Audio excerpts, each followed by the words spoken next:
Hello guys! For today's video, nandito tayo ngayon sa Ibicom sa Harrison sa Pasay City na kung saan, ano ba yung Ibicom? Ibicom ay ito po, kumpanya na bilihan po ng lahat ng gamit kung ikaw po ay may-ari ng mga restaurant, kainan, o kung ano-ano pa. Basta mga gamit siya. So, ito po ang magandang bilihan dahil napakarami dito ng pwede nyong bilihin at pagpilian. Depende yan sa mga gamit na kailangan nyo. Kaya naman isa-isahin natin ipakita kung ano ang nilalaman at ano ang tinda nila dito. Ako, sa mga gamit ko sa Diwata Paris, karamihan dito yung high-tech kong gamit, katulad ng fryer, katulad ng yung ibang mga kalan. So dito po nanggalingan. Ngayon naman, kasi meron akong bagong menu na gusto kong gawin sa Diwata Paris, ay kailangan natin ng isang high-tech din na machine. Kaya nagpunta ako dito para mag-order at bumili. Ano kaya ito? So ipakita muna natin. Ayan, kung gusto niyo ng mga pang-social na plato, mga ganito, mayroon naman sila dito. At syempre, ano to guys, hanggang second floor to. Tapos mayroon din sila mga ganito, hindi ko na alam kung ano mga tawag dito. At mga mixer ba ito, no? Tapos mayroon mga ganito, basta. At ang kagandahan dito guys, kasi mayroon kang, kung pwede kang magtinapay dito. May mga oven dito na malalaki, good for bakery. Tapos, ayan bakery dito ang nakalagay. Ako naman guys, for today's video, ang napili ko ay ito. Ano ito? Litsunan ng baboy. So kasi magpaplano tayo maglitsun ngayon at hindi lang yan, ipapakita natin yung mga iba pang nilalaman dito ng mga high-tech. Meron sila dito mga, ano tawag dito? Ref? Ayan. Ref, chiller, tapos mga design na mga ganito, napakarami. At pagdating naman natin sa bandang, basta marami sila dito. Hindi ko na alam kung ano nga tawag dito. Basta mga gamit, lahat ng gamit sa kainan, sa kusina. So ayan, mga mangkok, mga ganito, mga ganyan. Tapos ito pa guys, halika dito tayo. Dito tayo, dali. At kung inyong nakikita yung lutuan ko ng sabaw doon sa Diwata Paris na isang ganito at saka isang mahaba na tatluhan, ay dito rin yan galing. Pero kung gusto niyo naman na single at saka heavy duty, meron tayo dito kalan, meron silang mga ganito. Bibili tayo nito soon. At hindi lang yan, kung mahilig ka talaga, business-minded ka talaga, kung gusto mo naman mag-fried chicken, mag-barbecue, at kung ano-ano pa, mayroon dito silang mga ganito. Ganyan, ang dami nila dito. So ito naman yung mga heavy duty din sila na iba't ibang klase ng mga kalan, yung mga food pan, yung mga ganito. So basta sobrang dami, tapos siya mga yan, puro ano yan. Tapos ito mga ganito, nakapagad sa mayroon siyang kawali. At ito naman guys, fryer. Ito yung fryer na kung saan ito yung fryer na high-tech na ginagawa natin ngayon at ginagamit natin para sa pagprito ng ating mga Chicken Joy ng Diwata Chicken Joy. And of course, hindi lang tayo natatapos na napakarami pa yan. Pakita mo sa kanila ng sobrang dami talaga. Ayan. At saka ito, may mga ganito pa yung kusina. At kung gusto niyo ng malaking kawali, gusto niyo magpansit ng 1 year, kayo maganda ng 1 year na pagpansit. Magandang recommend ko to sa inyo guys. Di ba ang laki ng kawali, tapos may kasama na siyang napakagandang kalan. Tapos hindi lang yun. Punta tayo sa second floor, marami pa tayong makikita dito. Dito rin ako bibili ng mga kaldero na mga original talaga.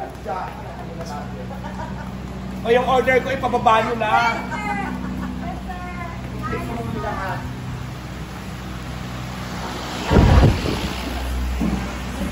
At kung mga gamit naman sa parisan guys, pag akit ko pala sa second floor, makikita mo na kaagad ang mga stainless na mga panandok na naglalakihan. Depende yan sa size na trip mo kung anong size ang gusto mo. So halika dito, akit tayo.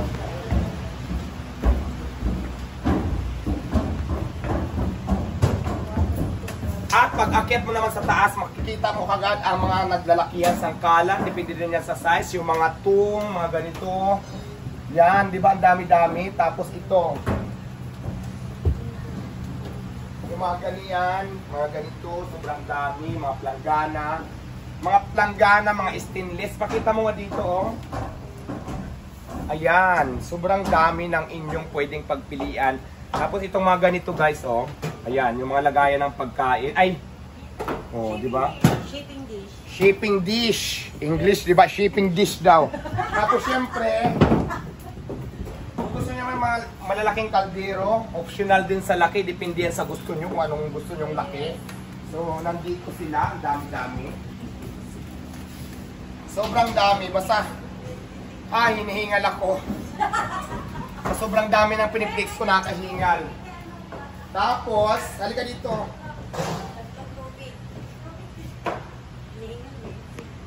At naglalakihan guys, naglalakihan mga kawa, mga kawali, mga kaldero. Sabi ko nga sa inyo, lahat ng size ng kawali, kawa, kaldero, kasirola, orinola, nandito lang yan, mabibili lahat yan. Sobrang dami. Pakita mo dito banda.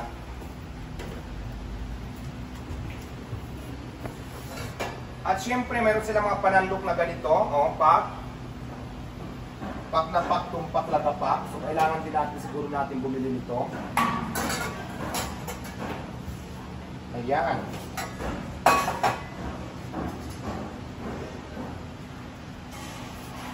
So, ayan. May nakita akong ganito. So, feeling ko, kailangan ko to. Kaya bibili tayo. Dito tayo. Ayan. So, ang binili ko talaga, ipapakita ko sa inyo. Ito, nandoon na, pinaparedy ko na. Tapos, may nakita ko na need ko. Tapos, syempre, mga knife. Kung kailangan nyo ng mga knife, marami sila dito. Nandito lang sila nakadisplay. At kung ano-ano pa. Hindi kaya malaki to.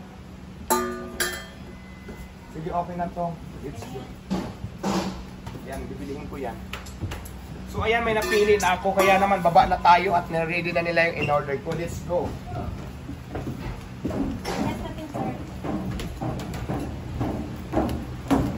Bababa na tayo. Ang dami mga pang-halo-halo, kung ano-ano pa.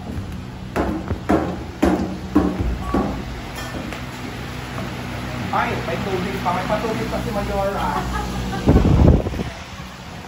So, ayun guys, for today's video, kung ang hanap nyo po ay mga gamit sa restaurant, sa mga parisan, mga kaldero, mga high-tech po na mga ginagamit natin sa ating mga negosyo.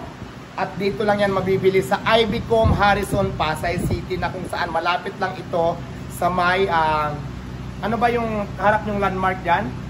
Buendia, malapit lang sa Buendia, Harrison, Pasay City. Kaya naman kung gusto nyo din bumili ng mga gamit at sigurado kayong mura at mga high-tech na at marami pang pwedeng pagpilian, dito lang kayo pumunta sa Ibicom Harrison, Pasay City. So yun lang guys, please like, follow, and share. Sana nag-enjoy kayo sa panonood ng ating live video. Maraming salamat po and God bless po sa ating lahat. Babo! So finally guys, nandito na tayo ngayon sa Diwata, Paris. Dito sa Parasan ko na kung saan ibababa na natin ang ating binili kanina doon sa Ibicom at dito na yon. At syempre ang gamit natin ang ating ngayon pick up na galing sa GWM. So, okay. Siya. Ano yan?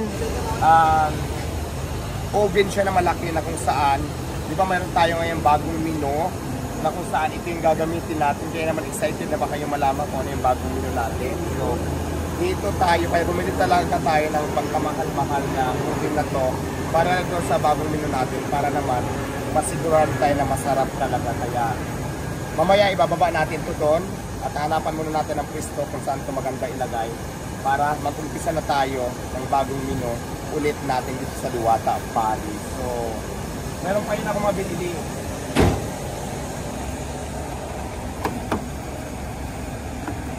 Wala pala yung susi. Yan doon sa driver. So, ayan.